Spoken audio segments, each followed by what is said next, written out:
In previous videos we covered the circle of fifths. Suppose we were to raise A minor by one semitone. A minor would become A sharp minor and C major would become C sharp major. As you can see, A minor's relative major is C sharp major.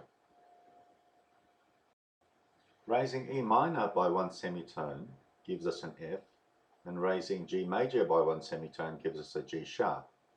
So when we look here, F minor's relative major is G sharp major. Raising B by one semitone gives us a C. Raising D by one semitone gives us a D sharp. C minor's relative major is D sharp.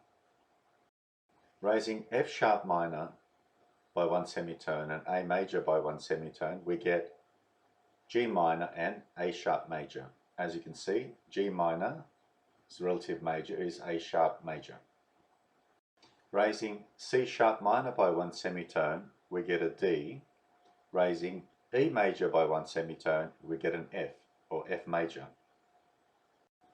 Raising G sharp minor by one semitone, we get an A. Raising B major by one semitone, we get a C. In other words, we go back to A minor and C major. Now let's go to the other side. If we were to raise D sharp minor by one semitone, we get an E, and F sharp major, we get a G. In other words, E minor and G major.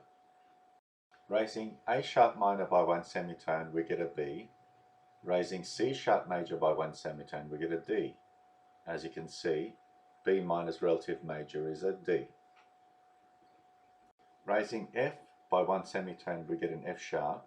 Raising G sharp by one semitone, we get an A. F sharp minor's relative major is A major. Raising C minor by one semitone, we get a C sharp minor. Raising D sharp major by one semitone, we get an E. C sharp minor's relative major is E major. Raising G minor by one semitone, we get G sharp. Raising A major by one semitone, we get a B.